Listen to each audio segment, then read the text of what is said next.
ಎಷ್ಟೋ ಧೈರ್ಯ ನಿನಗೆ, ಸ್ವರ್ಗಲೋಕದ ಸಂಪತ್ತನ್ನು ಬಳಸಿ ಬರುವಷ್ಟು ಧೈರ್ಯ ನಿನ್ನ ಪಾಲಿಗೆ ಬಂದು ಹೋಯ್ತಲ್ವೇನೋ. ಬೇಕಾಗ್ತದೆ ಮನಸ್ಸು ಮಾಡಬೇಕು. ಈ ಸ್ವರ್ಗಲೋಕ ಸ್ವರ್ಗಲೋಕ ಎಷ್ಟು ಕಷ್ಟಪಟ್ಟು ಮಾಡಿದ್ದೇನೆ ಗೊತ್ತಾ? ಎಷ್ಟು ಕಷ್ಟಪಟ್ಟು ಯಾಗವನ್ನು ಮಾಡಿದ್ದೇನೆ.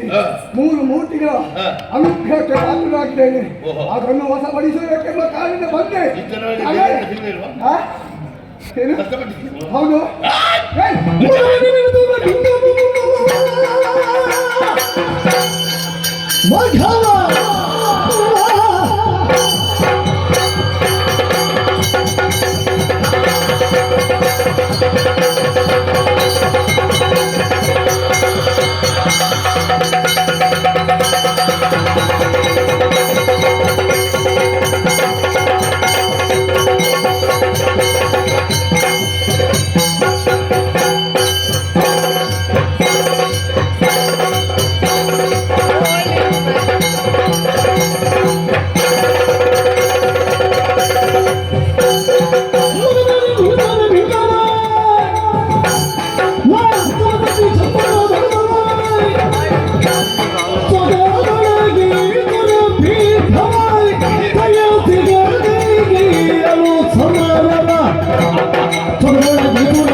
ಅಹಂಕಾರದ ಮಾತುಗಳನ್ನು ಆಡ್ತಾ ಇದ್ದರೋಳು.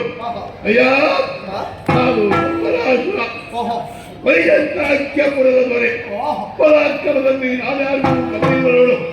ಹಾಗಾಗಿ ಹೇಳ್ತಾ ಇದ್ದೇನೆ, ಈ ದೇವರೇನು ಗೊತ್ತಾಯ್ತು ನನಗೆ. ಗುರುಗಳು ಆ ಮಹಾಲಿಂಗನ. ಹೌದು, ಆ ಮಹಾಲಿಂಗನ ದಯೆಯಿಂದಾಗಿ ನಾವು ನಿತ್ಯಗಳಿಗೆ ಚೆನ್ನಾಗಿ ಬದುಕಿದ್ದೇವೆ ನೋಡು. ಆ ಮಹಾಲಿಂಗನ ಜೊತೆಯಲ್ಲಿದ್ದವರು ಅನೇಕರಿದ್ದಾರೆ ನೋಡು. ಅಯ್ಯ ದೇವೇಂದ್ರ ಮಾತನ್ನು ಹೇಳುವುದು ಕೇಳು. ಈ ಲೋಕ ಬರೆಯಬೇಕಾದ್ದು ಬಿಟ್ಟು ಕೊಟ್ಟೆ ಬದುಕುತ್ತಿ ನೋಡು. ಇಲ್ಲದಿದ್ದರೆ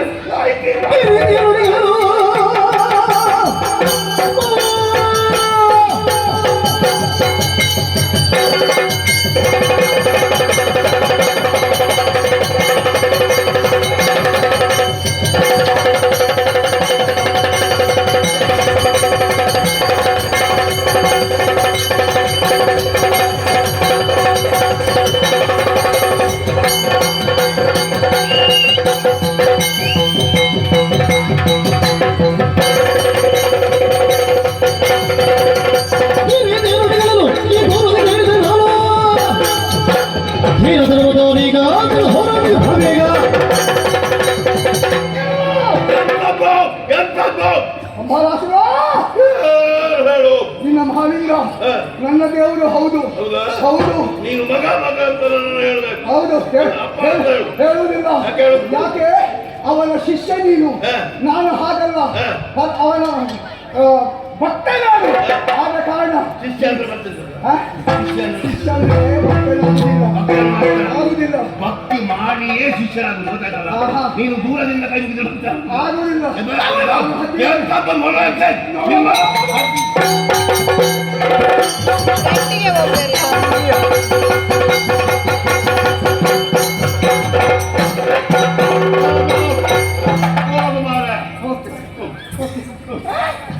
ಇವ ಬಂದಿದ್ದ.